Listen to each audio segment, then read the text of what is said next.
ഇന്ന് വളരെ ഹെൽത്തി ആയിട്ടുള്ളൊരു റെസിപ്പി ആയിട്ടാണ് വന്നിട്ടുള്ളത്. തൽബീന മുഹമ്മദ് മുസ്തഫ സല്ലല്ലാഹു അലൈഹി വസല്ലമയുടെ ഇഷ്ട ഭക്ഷണത്തിൽപ്പെട്ട ഒന്നാണ്. പുരാതനമായി തന്നെ അറബികൾ ഉപയോഗിച്ച് വരുന്ന ഒരു ഭക്ഷണമാണ് ഈ തൽബീന. നോമ്പിന് നമുക്ക് നോമ്പ് തുറക്കുന്ന സമയത്തും അതുപോലെ തന്നെ അത്താഴത്തിനും കഴിക്കാൻ പറ്റിയ വളരെ ഹെൽത്തി ആയിട്ടുള്ളൊരു ഭക്ഷണമാണ് ഇട്ടത്. എന്നാൽ ഉണ്ടാക്കിയെടുക്കാൻ വളരെ ഈസിയാണ്. ധാരാളം ആരോഗ്യ ഗുണങ്ങളുള്ളൊരു ഭക്ഷണം കൂടിയാണ് ഇട്ടത്. തൽബീന ഉണ്ടാക്കിയെടുക്കാൻ നമുക്ക് വേണ്ടത് ബാർലിയാണ്. അപ്പോൾ 1 കപ്പ് ബാർലി ഞാനൊരു 5 മണിക്കൂർ വെള്ളത്തിൽ കുതിർത്തിയെടുത്തിട്ടുള്ളതാണ്.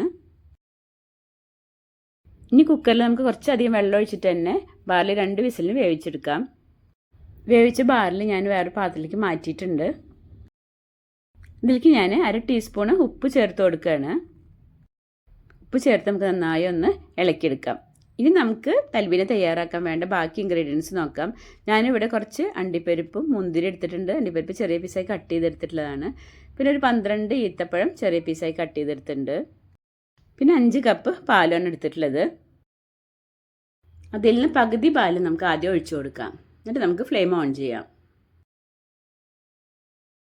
ബാർലി വേവിച്ച് നല്ല കട്ടിയിലാണല്ലോ ഉള്ളത്. അപ്പോൾ ഇനി അത് കട്ട വരാതിരിക്കാൻ വേണ്ടി നമ്മൾ ആദ്യം പകുതി പാൽ ഒഴിച്ചു കൊടുക്കണം. നന്നായി ഇളക്കിയതിന് ശേഷം ബാക്കി പാലും കൂടി നമുക്ക് ഒഴിച്ചു കൊടുക്കാം. ഇനി ലോ ഫ്ലെയിമിൽ നമുക്കൊരു 15 മിനിറ്റ് വയ്ക്കാം. ഇടയ്ക്ക് ഇളക്കി കൊടുക്കണം കേട്ടോ. തൽബീന രോഗികൾ കഴിക്കുന്നത് അവരുടെ ഹൃദയത്തിന് സമാധാനം ഉണ്ടാക്കുന്നതാണ്. അതുപോലെ തന്നെ ദുഃഖങ്ങൾ ഇല്ലാതാക്കുകയും ചെയ്യുമെന്ന് ഹദീസുകൾ പറഞ്ഞിട്ടുണ്ട് അത്രേ.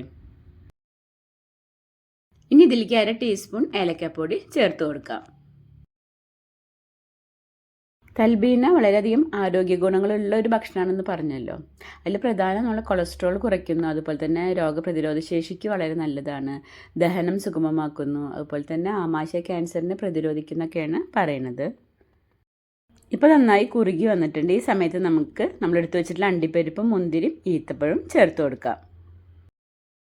തൽബീന നമുക്ക് പശുമ്പാലിന് പകരം തേങ്ങാപ്പാൽ ഉപയോഗിച്ചിട്ട് ഉണ്ടാക്കാം കേട്ടോ. ബാർലി പൊടി ഉപയോഗിച്ചിട്ടാണ് നമ്മളിത് ഉണ്ടാക്കുന്നുണ്ടെങ്കിൽ വളരെ എളുപ്പത്തിൽ ഉണ്ടാക്കുക. ഒരു 10 മിനിറ്റ് കൊണ്ട് തന്നെ നമുക്കത് തയ്യാറാക്കാം. ഇതിപ്പോൾ നമ്മൾ ബാർലിയാണ് എടുത്തിട്ടുള്ളത്. അപ്പോൾ അതുകൊണ്ടാണ് അത് കുതിർത്തി കുക്കറിൽ വേവിച്ച് ഉണ്ടാക്കേണ്ടി വന്നത്. പണ്ട് കാലത്ത് മരണവീടുകളിൽ ബന്ധുക്കൾക്ക് മനസ്സിനൊരു ആശ്വാസവും സമാധാനവും കിട്ടുന്നതിന് വേണ്ടി ആയിഷ റളിയല്ലാഹു അൻഹ തൽബീന ഉണ്ടാക്കി കൊടുത്തിരുന്നു എന്ന് ഹദീസുകളിൽ കാണാം. അപ്പോൾ ഞാൻ അണ്ടിപ്പരിപ്പ് മുന്തിരിയും ഈത്തപ്പഴം ചേർത്ത് കൊടുത്ത് നന്നായി ഇളക്കിയതിന് ശേഷം ഫ്ലെയിം ഓഫാക്കിയിട്ടുണ്ട്. ഈ ഒരു കട്ടിയിൽ നമ്മൾ ഫ്ലെയിം ഓഫാക്കി കഴിഞ്ഞാൽ ചൂടാറി കഴിയുമ്പോൾ കുറച്ച് തിക്കായി കിട്ടും നമുക്ക് കേട്ടോ. നമ്മളടുത്ത് വേറെ എന്തൊക്കെ നട്ട്സ്, ബദാം, പിസ്ത അങ്ങനെ എന്തെങ്കിലും നട്ട്സ് ഉണ്ടെങ്കിൽ അതൊക്കെ നമുക്ക് ചേർത്ത് കൊടുക്കാം. ഇപ്പോൾ ഇതാ നമ്മളെ തൽബീന ചൂടാറിയിട്ടുണ്ട്. ഇനി നമുക്കത് സെർവ് ചെയ്യാം. ഇപ്പോൾ അത് ചൂടാറിയപ്പോൾ നല്ല കട്ടിയായി വന്നിട്ടുണ്ട്. നല്ല കറക്റ്റായിട്ടുണ്ട് പാകം.